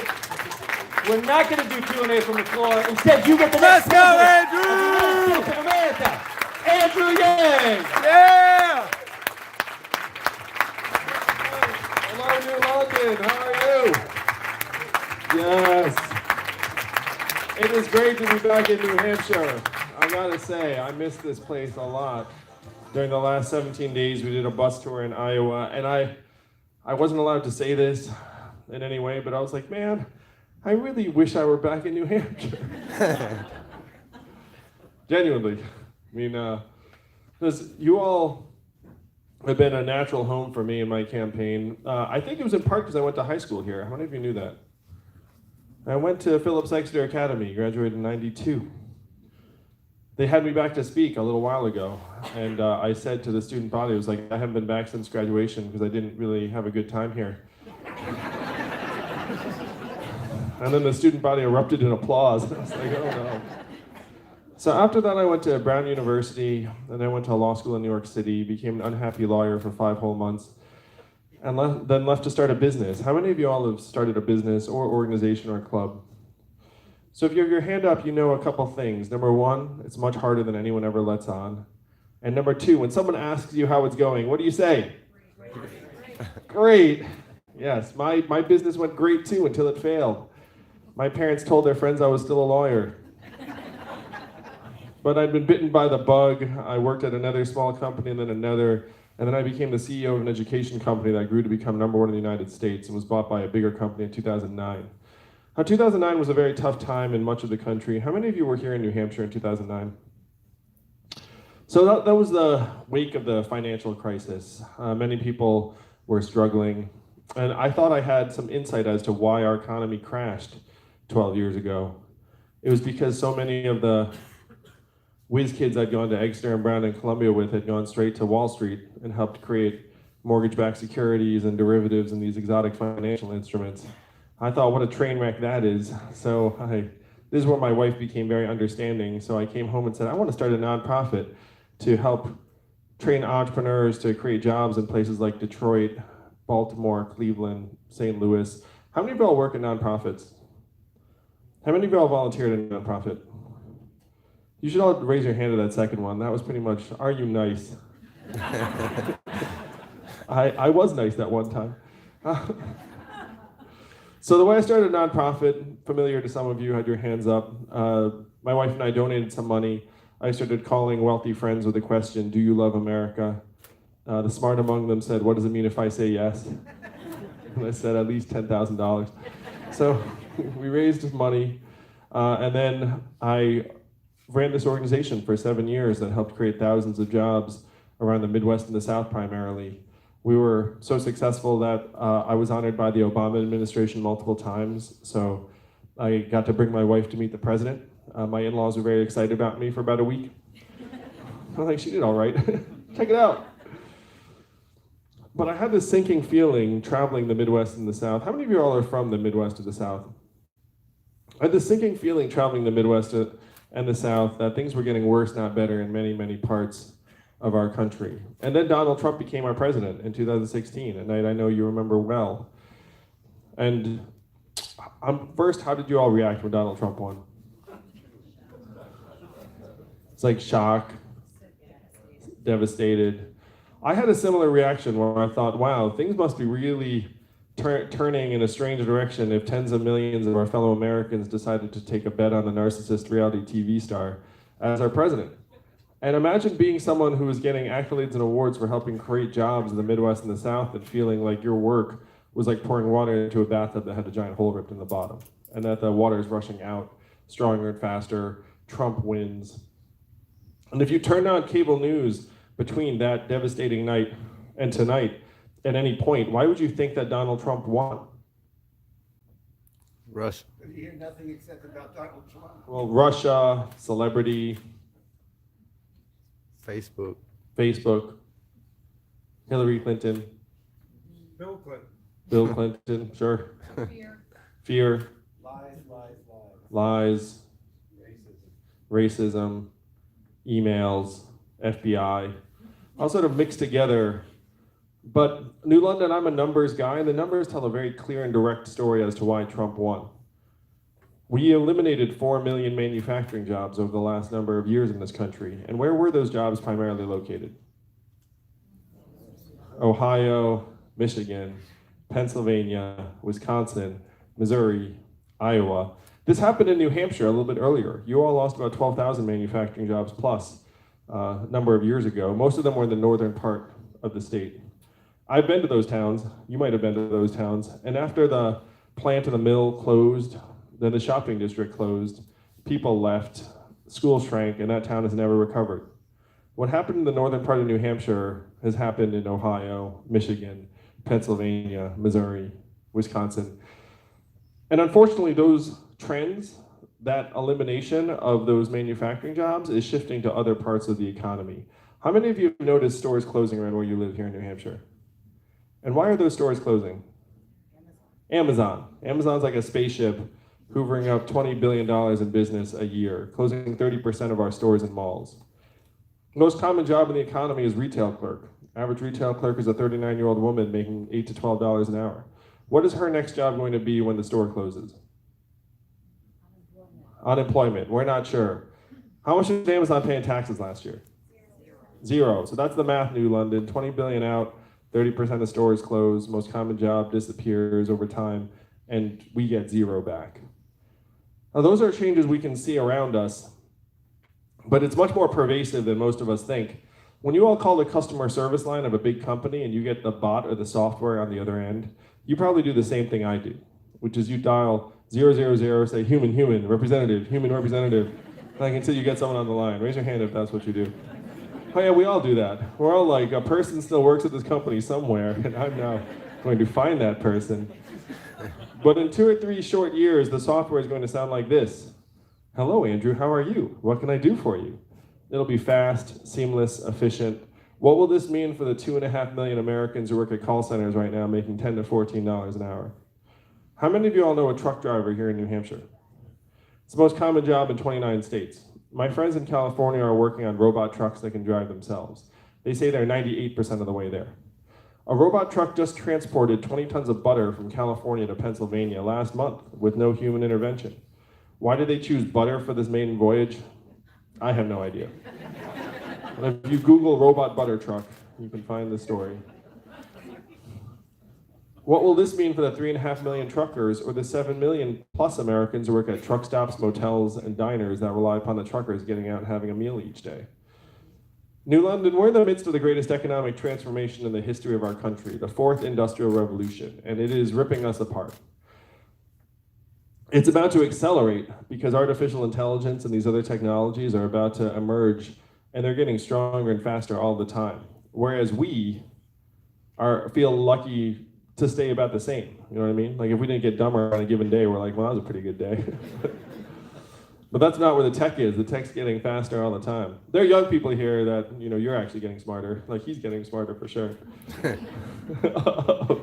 But the rest of us, again, we're like, I found my keys today. That was a good day.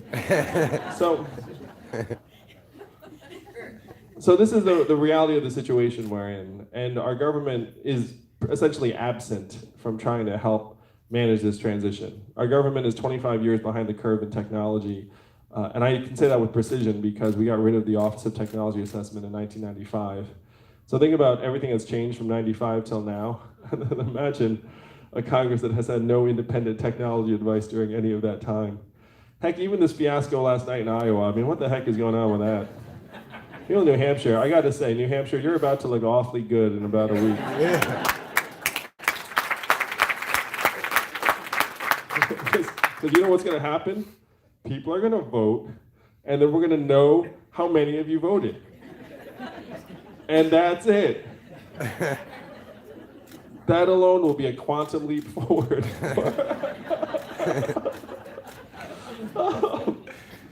In all seriousness, and I just tweeted this a moment ago, if Democrats are going to argue for trust in government, which I am running for president because I believe that some of these problems require our government to become much more proactive and invigorated. But if you're going to argue for trust in government, it's incumbent on you to build and provide reasons for us to trust that you will actually do what you say you're going to do. Like, it's very, very bad to argue for trust in government and then just screw up on a massive level and then be like, oh, like that doesn't instill trust, So that's one of the things that we have to try and make progress on as a country.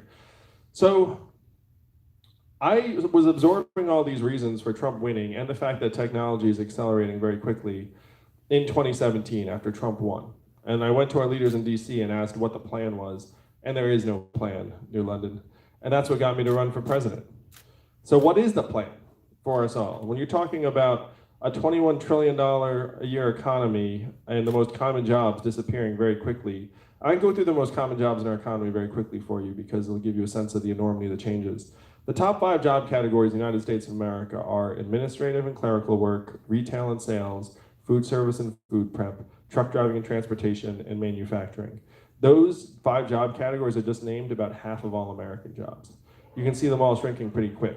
Vast majority of the people that fill them are high school graduates. 33% of Americans graduate from college. Give you a sense. So what the heck is the plan in this time when you literally have record levels? So I'll throw this out for you all. We have record high levels of corporate profits right now in the United States of America, record high GDP, record high stock market prices, give or take. What else are at record highs in the United States of America right now? Homelessness, poverty rates, uninsured, suicide, what was that? People out of the workforce, debt, drug overdoses, pollution, mental illness, depression, anxiety. Record lows in the United States of America right now. Young person starting a business, getting married, having a child. Any of the things you associate with a thriving, optimistic society are at record lows right now. So what's happened is that the bottom line of the companies are going one way, and then the bottom line of us and our families is going the other way. It's so bad that our life expectancy as a country declined 3 years in a row over the last several years. So if your corporate profits are going up and your life expectancy is going down, like, what do you care about? It is highly unusual for life expectancy to go down in a developed country like the United States of America. Here, it went down 3 years in a row because suicides and drug overdoses both spiked to unprecedented levels, in part because we're pushing many entire communities into oblivion. And then we're looking up being like, their fault, learn to code, something like that. Like that's the reality of what's going on in this country right now. And the worst part is we don't even understand it.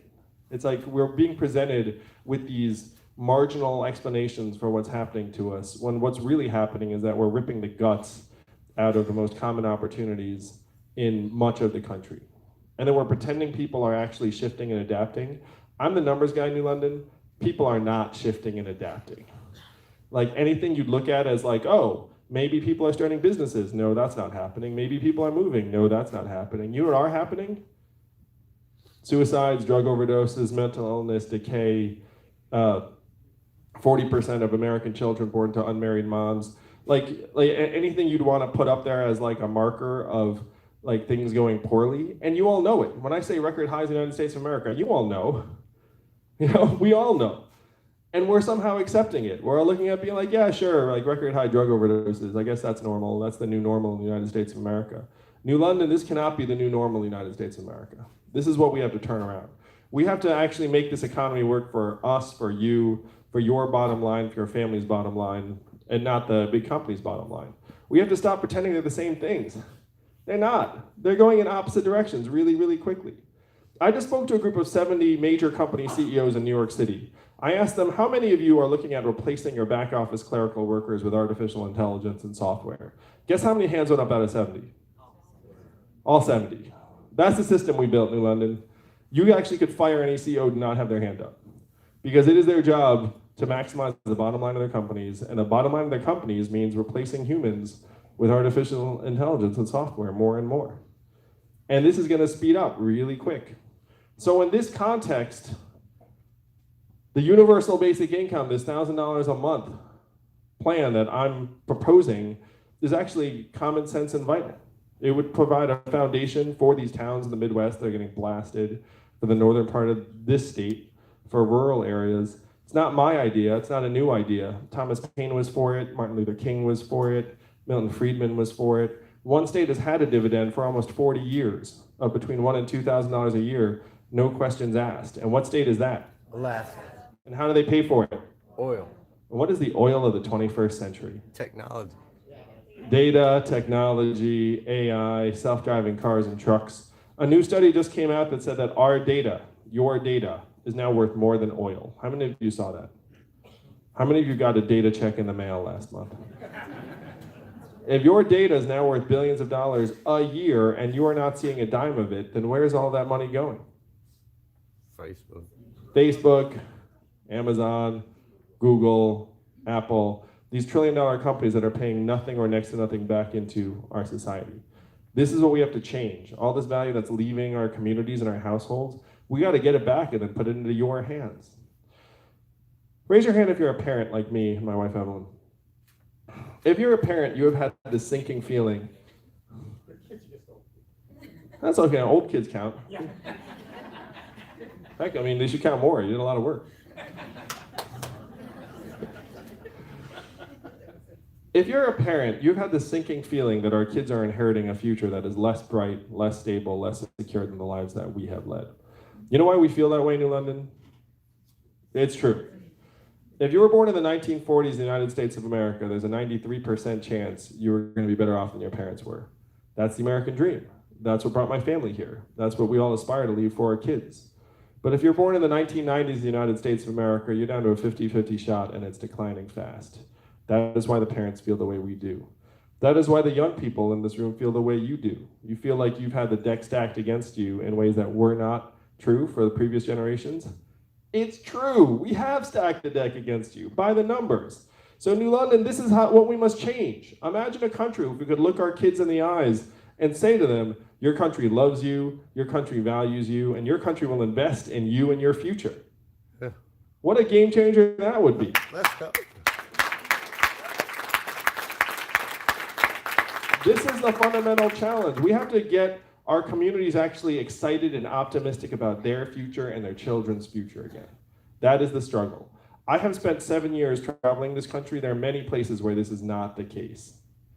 New Hampshire to me is actually right there on this line, where there are parts of this state that do feel very good and optimistic, and then other parts that do not. And this is the challenge. We have to have it so that that sense of American optimism actually is prevalent again. The sense that things are going to be better for our kids. That is what you all can make real on February 11th. Can you imagine this? So much fun. The people are actually going to turn on the TV, get real-time voting results, and be like, oh, look, New Hampshire voted to actually try and humanize our economy, to try and make it revolve instead of around the companies, around our wellness and life expectancy, our mental health and freedom from substance abuse, our clean air and clean water, our childhood success rates, our school affordability, our proportion of Americans who can retire in quality circumstances. This is what we can do for our people, for ourselves, for our families, for our towns. And it has to happen February 11th. I love being here so much.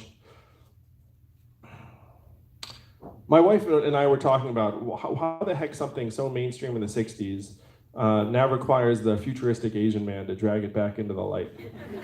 We're like what the heck happened over the last number of years? And we agreed that what happened is that we've been collectively conditioned to think that economic value and human value are the same things. And what we have to say to our fellow Americans on February 11th is they're not the same things.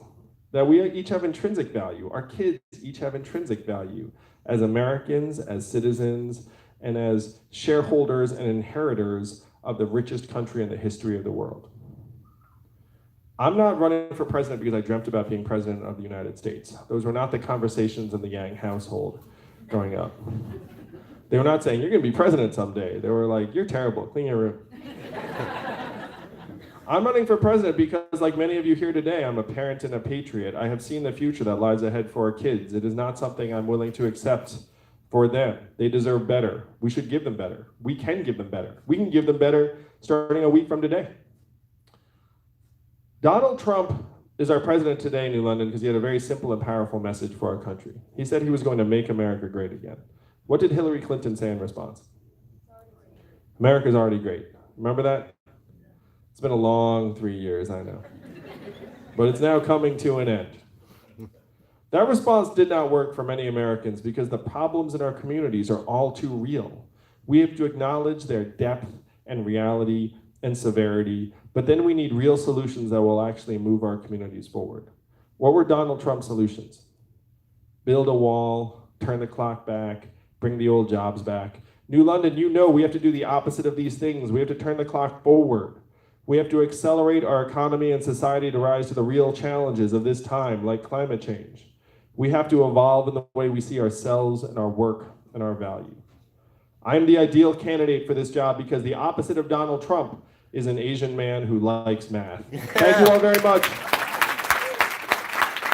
You may not know this, New London, but math is an acronym. What does it stand for? Make America think harder! Make America think harder. That's right. That's your job next week. It's your job to move this country we love so much. Not left, not right, but forward. And I know that's just where you will take us. Thank you all so much. Yeah, let's go, Andrew! It's great to be back in New Hampshire. All right, guys, we got time for a couple questions. If you want to raise your hand, we got about 10 minutes or so. We got to hit back the road as usual. Thank you. I'm a vegetable farmer, and I make my living, been making my living as a vegetable farmer for 30 years, and I would really like many of your criticisms about capitalism, but I really don't understand why I don't hear the word self-employed capitalism. There's There's 25 million self-employed people in this country. There's 110,000 live in New Hampshire. And we know who we are because we pay the self-employment tax. And we're the highest tax, most regulatory burden, least protected Americans. So as an entrepreneur, why is less than 0.5% of small business administration loans going to those self-employed who make up 3/4 of American businesses? And why are large corporations able to, my bottom line is, please talk about the self-employed and maybe even the self-employment tax, which is breaking us. Thank you. I love this question so much. We have to do much more for small businesses, for people who are self-employed. I love small businesses that help actually create accessible opportunities and do awesome things in the community, and we've made it much, much too hard for you. And if you think about, like, I ran a business and we were an LLC, and so that, you know, there was like personal translation. We're paying an effective tax rate of 50%. And that was high because I was based in New York, and it's really high there. But I was just like, wow, we're paying 50%. And then you see, like, Amazon's paying 0, Starbucks is paying 0, Netflix is paying 0, and you're like, why are we stacking the deck against the little guy? I love the fact that you're a vegetable farmer. So one thing that I think we need to do, we should have scale-sensitive regulations, where if you're a small operator, like, trying to hit you with these massive regs that don't make sense for your operation, but might make sense for the mega farm. Because you know who helped write those regulations? The mega farm. Because the mega farm had lobbyists who were like, you know what you want to do? You want to do it like this. And then if you're the small farmer, you're like, what the heck is going on? You want me to do what? You know what I mean?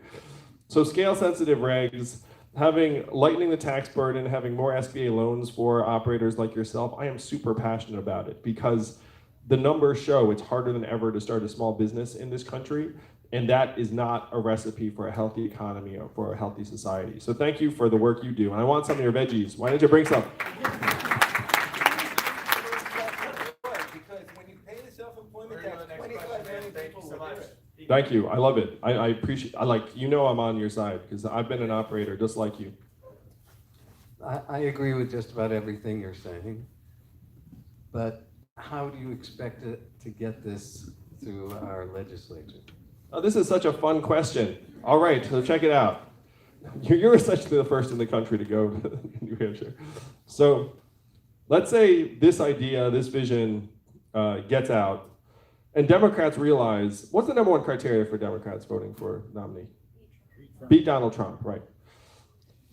People who are betting money on these outcomes have me as the heaviest favorite in a head-to-head matchup with Donald Trump. 18% of college Republicans say they'd support me over Trump in the general. One poll right here in New Hampshire said that 10% of Trump voters in the state would support me over Trump in the general.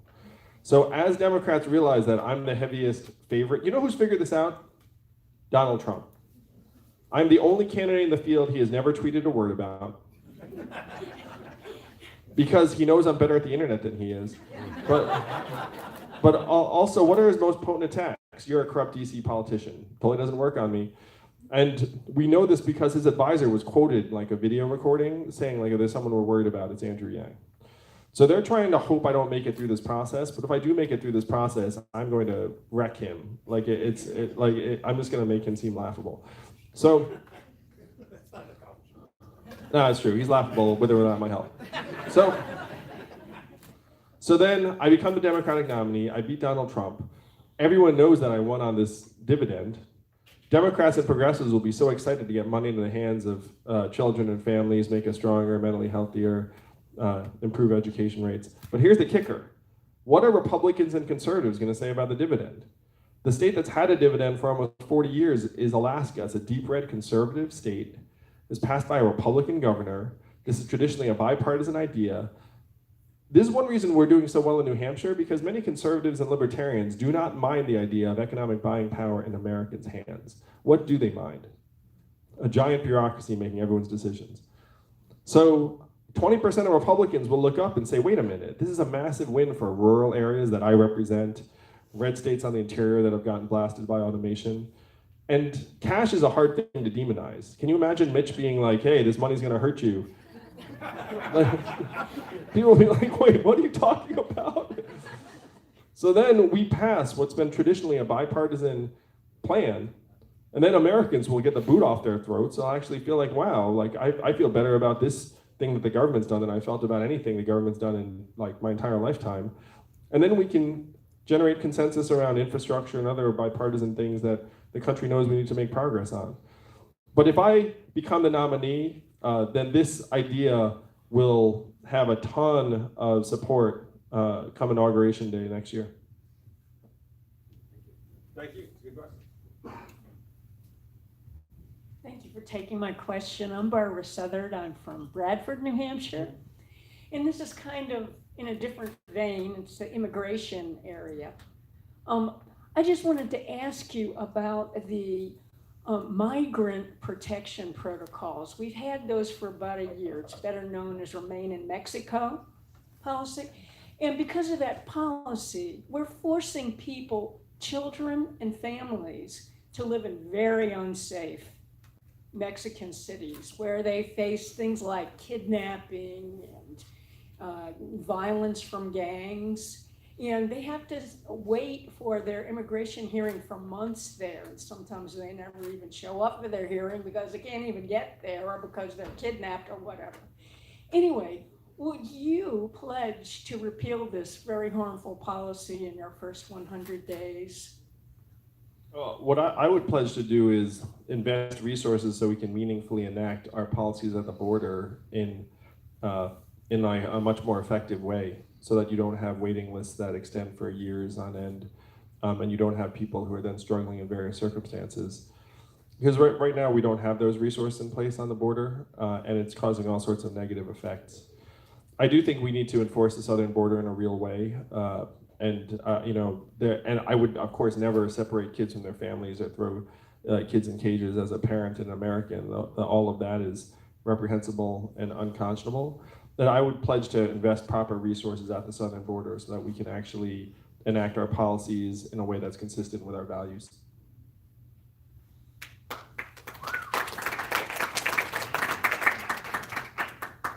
We have time for one more question. I'd like you to talk about anger. The person that was up here beforehand was talking about Reagan being this transformational leader, came after Carter and brought this very positive message. Right now we have a lot of really angry people that are using that anger to win in the polls. And I would Bernie Sanders, no, I'm kidding. Well, it's what good is it if we can't have a fight? I mean, I love them all, but anger is going to be a very powerful weapon, and I'd just like you to talk about it. I think many Americans feel like we're being pummeled into exhaustion by our political culture and our media industrial complex, and you look up and just everything is this giant fight and struggle. And one of the reasons why my campaign has been such a breath of fresh air for many Americans is I'm running against the problems on the ground that people can see in our communities every day. I certainly don't, and I'm very welcoming to people who voted for Donald Trump because frankly, we need many of them to get on board if we're going to win and bring the country back together. That to me is a way that we can actually move the country forward and start to heal, because the polarization is not helping us solve our problems in a very real way. And a lot of governing is about getting someplace and building consensus and managing a whole host of priorities. And if you go in and you say like, hey, this is the vision and we're going to go this direction, and if you don't like it, then I'm going to demonize you or villainize you, then that's going to, unfortunately, I think, continue this dynamic that we've been in for quite some time. And the way this dynamic has been described, and I really like this description because it felt right, that our parties have been playing you lose, I lose, you lose, I lose, like for the last number of decades. And who's actually been losing during that time? Us. We have been losing. And that's why so many Americans have kind of thrown up their hands and said, oh gosh, like politics, not for me, or I don't trust DC. That's how someone like Donald Trump wins, honestly, New London. Like how the heck does Donald Trump become our president? Is because the pendulum has been swinging back and forth while the way of life of many of our communities has been sinking into the ground. So that's what we have to change. We have to get to the hard work of actually curing the disease that got Donald Trump elected. Donald Trump is a symptom, and the disease has been building up for years, even decades. Acting like he's the source of all of our problems is drawing attention from the real issues that we have to resolve. And I sometimes tell an Asian doctor joke here that, like, I'm the Asian doctor to cure the disease. But I'm the Asian doctor to cure the disease in part because I'm very, very solutions-oriented, data-driven. I don't demonize Americans. I happen to think most Americans are awesome. And Americans who voted for the other side, I think most of them are just trying to do their best for themselves, their families, their communities. And this is one reason why I'm the best situated to take on and defeat Donald Trump in the general. That there was a friend of mine whose mom gets all of her news from Fox. And she told my friend that Andrew Yang is the only Democrat in the field I would support in the general because he is the only one who does not seem to be judging me. And it's true, I don't have anything for her except love and a desire to help improve her way of life. Thank you guys, that's all the time we have. Let's give it up one more time for the next President of the United States, Andrew Yang. Yeah! Thank you, London. We are back. Let's go, Andrew. Thank you guys. We'll be around for a few minutes to mingle and take some photos. We got to take them in like 3 to 5 minutes. Thanks, y'all.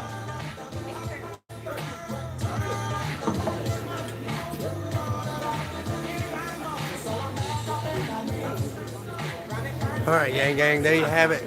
We're gonna see if we can get some interviews. They're trying to rush him out of here, so we may have, since we're the only streamers, we may have to run to the next event, and we'll worry about getting interviews and stuff later. It's the next event is coming up probably here very shortly because we went way over here. So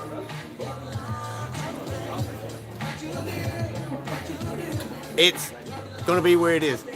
We love you, Yang Gang. See you on the next one very, very soon. Make sure y'all pay attention, ding the bell so that we know when we go live. Peace out, y'all.